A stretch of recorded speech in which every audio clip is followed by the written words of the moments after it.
Rashida Begum steers clear of the water pump near the reeking latrine shared by more than 100 families in a grim corner of Bangladesh that has grown into one of the world's largest refugee settlements in just weeks. "The pump works, but the water stinks, so we don't drink it," the Rohingya woman said in the squalid camp where her family of 11 has lived since fleeing Myanmar a fortnight ago. The UN has warned of a humanitarian nightmare unfolding in Bangladesh's refugee camps, where 500,000 people have taken shelter after fleeing violence in Myanmar in unprecedented waves.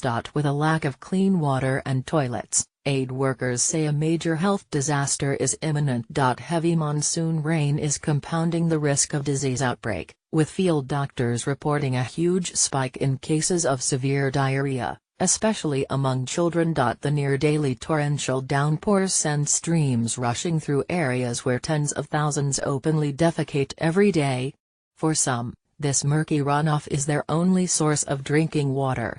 A stench of excreta hangs in the air on the outskirts of Kutupalong, a camp that already housed tens of thousands of refugees before the latest influx saw it mushroom into a fetid tent city stretching for miles. At a field clinic, a long queue of refugees waiting to see the only doctor available stretched beyond the tent into the pouring rain. Dr. Alamil Haq sees upwards of 400 patients a day and looked exhausted as he described the spiraling number of children presenting with waterborne illnesses. Earlier parents were bringing 1 or 2 children with them.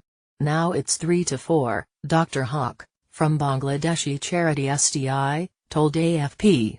"It's been raining, so human waste is running everywhere. There is a high chance of a diarrhea epidemic here. Serious risk of disease." New groundwater wells are being dug quickly across the camps, which stretch along the Cox's Bazar district bordering Myanmar. But there remains a serious shortage of fresh water, with the sheer scale of the disaster described as one of the fastest growing refugee crises in years, outpacing aid efforts on the ground. "There are long queues whenever we go to collect water. There are far more people than there is water," said one Rohingya man, knee-deep in mud as he dug a pit latrine on a hillside. At Unchiprang, an enormous hillside shanty town of nearly 30,000 people, close to 750,000 liters of water needs trucking in every day. But the roads are virtually impassable, hampering delivery. Further down the coast at Nyapara and Lada camps, experts warn existing water sources will run dry by January. But sanitation is a more immediate concern. Toilets are being filled as fast as they are being built, forcing people to defecate wherever they can. There are hundreds of people queued for the toilets. "It's a big problem, especially for the children," Hasina Begum, an elderly Rohingya woman, told AFP. "There are other toilets on the hillsides, but they're basic pits. They're filled up now, and stink, so nobody uses them."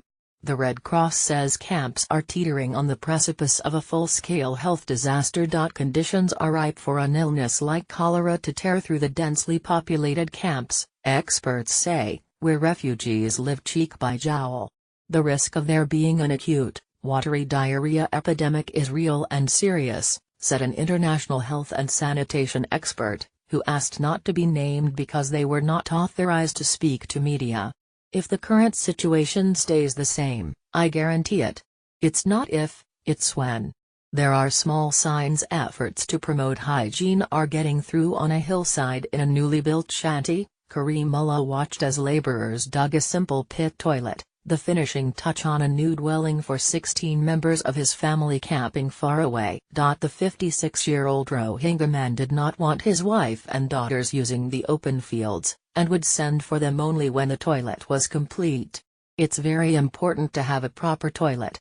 Hopefully, I'll be able to bring them here the day after tomorrow," he said.